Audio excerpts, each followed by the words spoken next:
Medieval India, page number 203, Zamindars and the Rural Gentry. From the writings of Abul Fazl and other contemporary authors, it is clear that personal ownership of land was very old in India. The right ownership of land depended mainly on succession, but new rights of ownership and land were being created all the time. The tradition was that anyone who first brought the land under cultivation was considered its owner. There was plenty of cultivable wasteland, banjar, available in medieval times. It was not difficult for an enterprising group of people to settle for a new village or to bring under cultivation the wastelands belonging to a village and become owners of these lands. In addition to owning lands they cultivated, a considerable section of the zamindars had the hereditary right of collecting land revenue from a number of villages. This was called the taluka or his zamindari. For collecting the land revenue, the zamindars received a share of the land revenue which could go up to 25% in some areas. The zamindar was not the owner of all the lands comprising his zamindari. The peasants who actually cultivated the land could not be dispossessed as long as they paid the land revenue. Thus, the zamindars and the peasants had their own hereditary rights in land. Above the zamindars were the rajas who dominated larger or smaller tracts and enjoyed varied degrees of internal autonomy.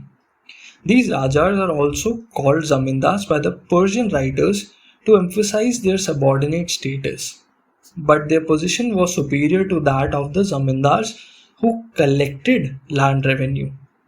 Thus, medieval society, including rural society, was highly segmented or hierarchical.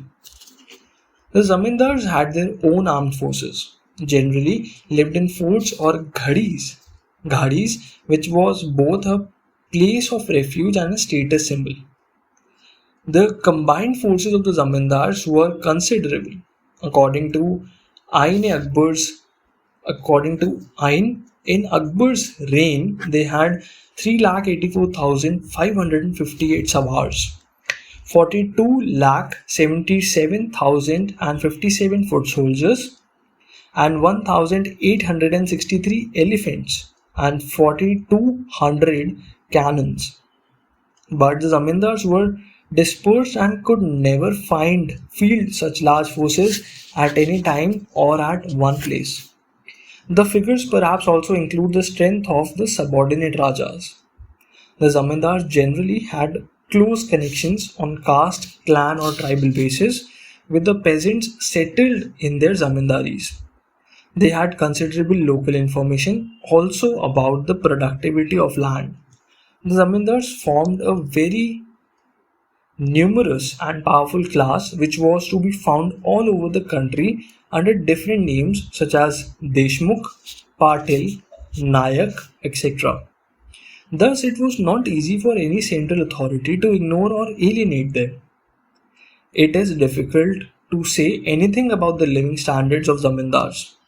Compared to the nobles, their income was limited. The smaller ones may have lived more or less like the peasants.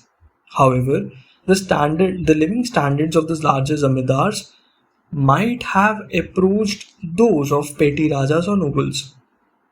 Most of the zamindars apparently lived in the countryside and formed a kind of loose, dispersed local gentry. It would not be correct to look upon the zamindars merely as those who fought for control over land and exploited the cultivators in the area they dominated.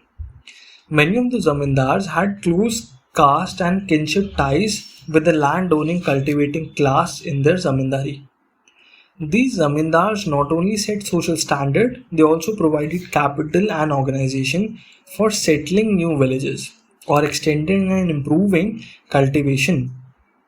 But the precise extent of such efforts have yet to be studied in detail. Thank you everyone for tuning in. In the next part, we'll start with the middle strata. All the best, stay tuned and keep supporting us. Thank you everyone.